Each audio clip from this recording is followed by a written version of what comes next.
Everyone loves a good monster story. After all, it wasn't too long ago that humans weren't at the top of the food chain, and becoming another animal's dinner was a very real possibility. In film and literature today, monster stories are a physical manifestation of our societal worries. The fear of exploitation in Alien, consequences of nuclear warfare and environmental disaster in Godzilla, the fear of an unknown invasive species destroying our way of life in A Quiet Place. In the latest episode of Eli Roth's History of Horror, Eli Roth is joined by some of the biggest names in movies to break down the legacy of cinematic monsters. Quentin Tarantino, Andy and Barbara Muschietti, Jack Black, Bill Hader, and more dissect some of the most iconic monsters in movie history. But some monsters are more than just movie magic. All over the world, there have been reports of unidentifiable creatures and terrifying predators that humans just can't wrap their heads around. Despite the advancement of modern technology, there's always that deep fear that we could become the prey of some unknown killing machine. Of course, some are quick to dismiss these kinds of reports as unfounded or misguided, but one thing is for sure, monster stories are a core part of the human experience. They aren't going away anytime soon. Welcome to Horror Stories Fanatics. If you enjoy this type of content, then subscribe and hit the bell icon so you never miss out on any of our latest and greatest uploads. The Wendigo. The Wendigo is a creature from the folklore of First Nations Algonquin tribes. They are said to stalk the cold northern forests of the United States and Canada. Physical descriptions of the creature do vary across the many Algonquin-speaking tribes, but all understand this monster to be cannibalistic. They are to be deeply feared by wayward travelers and isolated woods people. Some legends describe the creature as giant and looming, others as human-sized, but with gaunt features, glowing yellow eyes, and fearsome claws and fangs. According to some legends, Wendigos are created when a human resorts to cannibalism, typically in order to survive. The stories of the monster gave rise to the real but very much disputed medical term Wendigo psychosis. Reports of the condition date back to the 17th century and describe its manifestation as rife with delusions, homicidal or suicidal thoughts, antisocial behavior, and a compulsion to eat human flesh. Though reported sightings and stories of Wendigos have decreased sharply in the 20th century, key aspects of the legend persist in popular culture. The Mothman. A core figure in West Virginian folklore, the Mothman was famously first reported in 1996.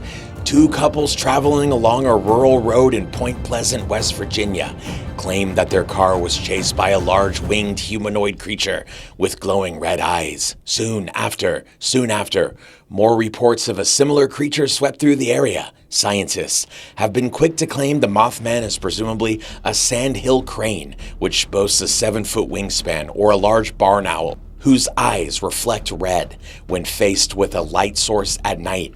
Still, the town of Point Pleasant is happy to lean into the lore of their local monster. Since 2002, the town has hosted an annual Mothman Festival, which celebrates the cryptid with a weekend of Mothman-themed festivities, drawing about 10,000 to 12,000 visitors per year. The Beast of Bodmin Moor. The Beast of Bodmin Moor has become a persistent figure in modern British folklore. In the late 1970s, there were numerous sightings of a large phantom-like cat and reports of mutilated livestock in Cornwall, England. While scientists are adamant that the Cornwall climate, food supply, and territory size are not conducive to fostering any significant number of large, panther-sized cats, that hasn't stopped the stories of massive shadowy felines stalking the farms of Bodmin Moor from spreading. Police in Cornwall still receive concerned calls about sightings of a large cat-like beast. In October of 2016, a man captured photographs of large paw prints embedded in the mud. Some surmise that the beast could be some kind of puma or lynx or even a leopard or panther that escaped a local zoo. But there hasn't been any conclusive evidence about the origins of the beast. only the mysterious tales of those who have suddenly crossed its path. The Chupacabra. The first sightings of the Spanish folklore creature the Chupacabra were reported in Puerto Rico in 1995. Since then, sightings of the creature have extended throughout the Americas and even as far as Russia, India, and the Philippines. The Chupacabra has been described as a lizard-like creature, the size of a small bear with a ridge of spines stretching from its neck to the base of its tail. Some reports liken it to more of a hairless dog-like animal. The creature supposedly kills its prey, typically goats, cats, and other livestock, and sucks their blood from a series of small incisions along its corpse. Of course, scientists have not been able to verify any of the reports of the mysterious creature, with most attributing the gruesome livestock attacks to coyotes or wild dogs with mange. Still, that hasn't stopped the legend of the Chupacabra from spreading across the world. The Snallygaster. The Snallygaster is a dragon-like creature that supposedly plagued the South Mountain region of Maryland. Some reports describe it as a half-reptile, half-bird, with a beak lined with razor-sharp teeth. It swoops down from the sky to pluck farm animals, pets, and even small children, carrying them off. Others describe it as having wings and octopus-like tentacles coming from its mouth, which it uses to seize its prey. Originally sighted by German immigrants in the Maryland, Pennsylvania area in the 1730s, stories of the Snallygaster persisted well through the 1900s, when a story of a man who was carried off and drained of his blood was reported in the Maryland Valley Register. Sightings spread throughout the country and gained so much traction that even President Theodore Roosevelt reportedly considered hunting it. The Night Demon. An evil creature stalks the Tanzanian island of Pemba in the Indian Ocean. It can change shape, a bat sometimes, a human-like form at others. It prefers to come out at night, but some say they have seen it during the day. The Popobawa, bat wing in Swahili, is indiscriminate in its targets, but in a common retelling, the spirit sexually assaults men. The Popobawa story is rather new, only dating back a few decades from a time of civil unrest following the assassination of the country's president. The popular thinking goes that after a Popobawa attack, victims must spread the word to others on Pemba. Otherwise, they will continue to be visited by the Popobawa. Reports of attack send some locals into a panic. A few years ago, a series of nighttime sexual assaults were blamed on the Popobawa. Some men are staying awake or sleeping in groups outside their homes, the BBC reported in 2007. Others are smearing themselves with pig's oil, believing that this repels the attacks. A peasant farmer named Jaka Hamad claims he was attacked by the Popobawa in 1997. The woman of your worst dreams. In Brazil, a tall, skinny woman with long yellow fingernails and red eyes creeps along the rooftops and watches families inside of their homes. She watches them as they sit at the table for dinner. She watches them while they eat. La Pisadera. After the meal, when someone goes to sleep on a full stomach, La Pisadera sneaks into their bedroom. Then she sits on their chest so that they cannot move. The Pisadera that has attacked them watches them as they begin to panic.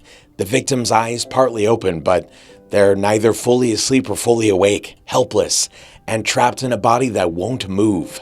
Sleep paralysis is a well-studied disorder. The worst thing is when you try to fight or call for help, a Redditor said in a conversation about what the experiences with it were like. Your voice doesn't work and your body will not respond. You just feel helpless. And among those who suffer from it across many cultures, there is one unsettling common experience, a sense that a malevolent force is hovering over them in their immobile state. The earliest one I can remember is with my mother in the room, and she's sitting on my bed. Her face morphs into a demon-like thing. A Redditor shared in a thread on sleep paralysis, or a large dark figure, kind of a human silhouette, emerging from the foot of my bed and staring down at me. Could her mom or the silhouette have been a Pisadera? They went on. Ugh, I need to stop trying to remember these things. I'm getting chills. The Weeping Woman. Her name was Maria. She lived in Mexico. She had long dark hair and a covetous heart. The man she loved would not have her, so she took her children in a fit of rage, took them down to the river, and drowned them, one by one. When the man she loved spurned her again, she realized what she'd done. She took herself to the water and threw herself in, to subject herself to the same fate as her children. But heaven would not have Maria, and she was condemned to wander the world in perpetual grief. She is La Llorona, the wailing woman. The people who have seen her said they can see her walking soaking wet, wearing all white, and she can be heard crying out for the little ones she killed. Ay, mis hijos, she weeps. Oh, my children. Some say that she snatches other young children as she walks, mistaking them for her own young children she knew. Children along the Mexican border grow up with her story, which traces itself to stories about several different female spirits of the Aztec Empire. My earliest memory of her is being in elementary school and being in the girls' bathroom, says Terry Martinez, who grew up in Texas in the Rio Grande Valley. She and the other young children would try to summon La Llorona in a bathroom mirror. The lights had to be out, Martinez says. The door had to be closed. And with that, we've reached the end of this video. If you enjoyed it and you found it helpful, don't forget to leave a like and subscribe for more content just like this. Thank you for watching, and we'll see you in the next one.